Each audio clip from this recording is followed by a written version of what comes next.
पटवारी साहब, आप ऐसे गैर कानूनी तरीके से हमारी जमीन इनके नाम नहीं कर सकते। चुप बुढ़िया, जब दो लोग बात करते हो तो बीच में ऐसा नहीं बोला करते।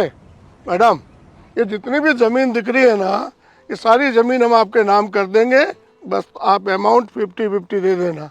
और वैसे भी पटवारी का पावर तो आपको पता ही है ना। जी सर, सब मालूम है मुझे, आप बिल्कुल बेफिक्र रहिए। साहब ऐसा मत करिए आप। अगर आप ये हमारी जमीन इनके नाम कर देंगे तो हम कहाँ खेती करेंगे, कहाँ कमाएंगे खाएंगे। अरे तेरी खेती से मुझे क्या लेना देना है? तेरी मर्जी है वहाँ खेती कर। मैं पटवारी हूँ, जो मेरी मर्जी आएगी वही मैं लेन देन करूंगा। एक हाथ, इस बुढ़िया को निकाल बाहर। साहब आप ऐसा मत करिए, मैं आपके हाथ जोड़ती हूँ, ये हमारी जमीन है, आप ऐसे कानून मत तोड़ो। अच्छा कानून? तू कानून मुझे मत सिखा। मुझे मालूम है कि कौन सी जमीन कैसे बेची जाती है, कैसे खरीदी जाती है, समझ गई? ले जाना इसको। साहब ऐसा मत करिए, हाथ जोड़ती हूँ। सर एक चीज़ बताइए, ये ज़मीन हम लेंगे तो हमें कोई प्रॉब्लम तो नहीं होगी? मतलब हम यहाँ फैक्ट्री वैक्ट्री डाल लें तो इस तरह के किसान कोई प्रॉब्लम तो नहीं क्रिएट करेंगे ना सर? अरे नहीं मैम, आप चिंता मत कीजिए। मैंने बहुत सारी जमीनें बेची है, मैं कोई पहली बार थोड़ी बेच रहा हूँ। बस आप तो मेरे अमाउंट का ध्यान रखना, बाकी आप चिंता ही मत करो। जी सर बिल्कुल। मम्मा, मैंने सारी जमीन पता कर ली है। किसान बहुत कम रेट में ये जमीन बेच रहे हैं और ये पटवारी तो हमसे बहुत एक्स्ट्रा पैसे ले रहा है। क्या सर, ये मैं क्या सुन रही हूँ? अरे मैम, घुसखोरी तो करनी पड़ती है ना। अगर हम घुसखोरी नहीं करेंगे तो ये जमीन आपके नाम कैसे करेंगे? किसानों से छीन करके जमीन देंगे तो आपको इतने सस्ते में थोड़ी देंगे। आप तो फिक्र मत कीजिए, आपका सारा काम हो जाएगा। आप तो बस मेरे कमीशन का ध्यान रखिए। सर कमीशन का तो ध्यान में रख लूंगी, लेकिन थोड़ा सा बजट कम कीजिए ना, बहुत ज़्यादा है बजट सर, समझिए आप। साहब अगर आप यहाँ फैक्ट्री लगाएंगे तो हमारा क्या होगा? हमारी तो जमीन बर्बाद हो जाएगी। अबे वो बुढ़िया, जब यहाँ फैक्ट्री लगेगी तभी तो तुम जैसे लोगों को रोजगार मिलेगा ना। पर मैडम, अगर फैक्ट्री लगानी है तो किसी बंजर जमीन पे लगाइए ना। ये तो खेती की जमीन है, उपजाऊ जमीन है। हम कहाँ जाएंगे, हम कहाँ खेती करेंगे फिर? ये तो हमारी रोजी रोटी है ना। अच्छा तो तेरी रोजी रोटी से हमको क्या लेने देना? हम तो अपना बिजनेस देखेंगे ना, या तेरा ही ख्याल करते रहेंगे? ए बुढ़िया, तुझे 20 बार समझा दिया, तुझे समझ में नहीं आता क्या? चल निकल जाए यहाँ से, नहीं तो जेल में डाल दूंगा और ये दोबारा दिखाई मत देना, समझे? आपको लगी तो नहीं? ये कौन है सर? शायद इस बुढ़िया का बेटा ही होगा, और दिखने में वैसे किसान ही तो लग रहा है। अरे सुन, तेरी माँ को सब प्यार से समझा दे और ये जमीन हमारे नाम कर दे, नहीं तो जमीन भी हम छीन लेंगे और तुम लोगों को कुछ नहीं मिलने वाला। आप इस तरीके से किसी भी किसान की जमीन पे कब्जा नहीं कर सकते, ये गैर कानूनी है। ओह, मैं गवर्नमेंट ऑफिसर हूँ, मुझे मत सिखा कैसे की जाती है बातचीत। मम्मा डील हो गई क्या? हाँ बेटा, बस हो ही रही है। चलो अच्छी बात है। अरे सर आप यहाँ, सर मैं आपकी बहुत बड़ी फैन हूँ, क्या मैं आपके साथ सेल्फी ले सकती हूँ प्लीज? पागल हो गई है क्या? इस गरीब को सर क्यों बोल रही है तू? ये तो किसान है, ये इस बुढ़िया का बेटा है। मम्मा आप ये कैसी बातें कर रहे हो? ये कोई किसान विसान नहीं है, क्या आप नॉर्मल पर्सन समझ रहे हैं इनको? ये आईएएस ऑफिसर मिस्टर आनंद मंडल है और बहुत ही ज्यादा ईमानदार ऑफिसर है ये तो अक्सर स्टिंग ऑपरेशन वगैरह करते रहते हैं, बहुत अच्छे हैं ये। IAS officer? सर नमस्कार। नमस्कार सर।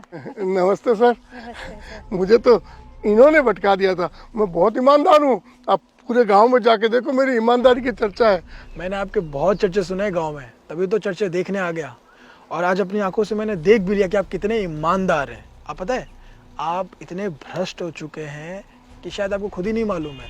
आप एक किसान की ज़मीन पे ज़बरदस्ती कब्जा कर रहे हैं। पता है किसान अपनी ज़मीन के लिए कितनी मेहनत करता है, उसको उपजाऊ बनाता है, अन्न उगाता है, किसके लिए? ताकि हम लोग खाना खा सके, हमें अन्न मिल सके। लेकिन हम जैसे लोग इन जैसे लोगों के बारे में सोचते ही नहीं है, खास तौर से आप जैसे अमीर लोग। और आप लोग अपने आप को क्या कहते हैं? पढ़ा लिखा। असल में आप लोग पढ़े लिखे नहीं है, अनपढ़ तो आप लोग हैं, क्योंकि आप लोगों की सोच बहुत गिरी हुई है। आप लोगों को समझना चाहिए, इस तरीके से किसी की भी ज़मीन आप नहीं ले सकते हैं। नहीं नहीं सर, माफ़ कर दीजिए, एक गलती तो भगवान भी माफ़ करता है। अगर आपके घर कोई आके कब्जा करे आपके घर पे, तो आपको कैसा लगेगा? बुरा लगेगा ना। तो ये भी ज़मीन उनका घर है, अगर आप उस पर कब्जा करेंगे तो ये क्या करेंगे? कंप्लेन करेंगे, क्योंकि इन्हें बुरा लग रहा है, इनकी ज़मीन कोई नहीं ले सकता। तो इन्होंने कंप्लेन की थी, और मैं बहुत दिनों से देख रहा था कि आखिर ये ज़मीन कौन इस तरीके से बेच रहा है इन लोगों को। इसलिए मैंने स्टिंग ऑपरेशन रखा, और आज आप लोगों को रंगे हाथ पकड़ लिया। और आप पटवारी के नाम पे एक धब्बा है, आप जैसे कुछ ऑफिसर्स की वजह से जो ईमानदार ऑफिसर होते हैं उनका नाम बदनाम हो जाता है।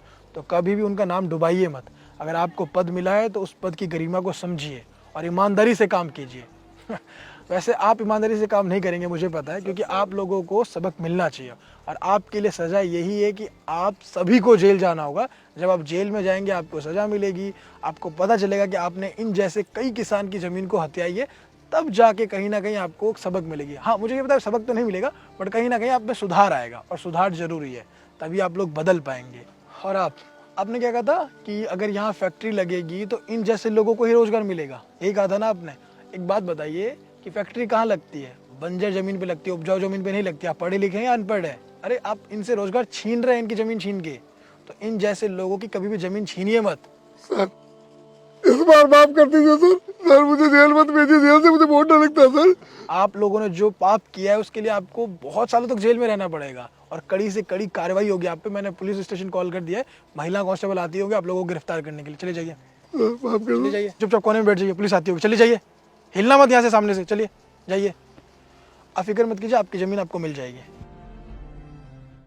करप्शन, हमारे देश में करप्शन क्यों बढ़ता जा रहा है आपको पता है? हम लोगों की वजह से। हम लोग कभी आवाज़ उठाना ही नहीं चाहते।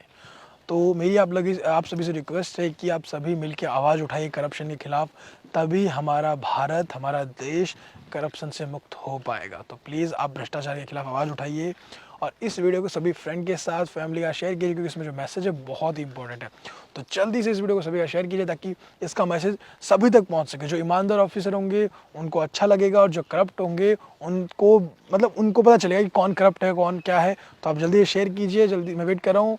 और हमारे यूट्यूब चैनल को सब्सक्राइब कीजिए, हमारे फेसबुक को फॉलो कीजिए। हमेशा मुस्कुराते रहिए, खुश रहिए। Thank you.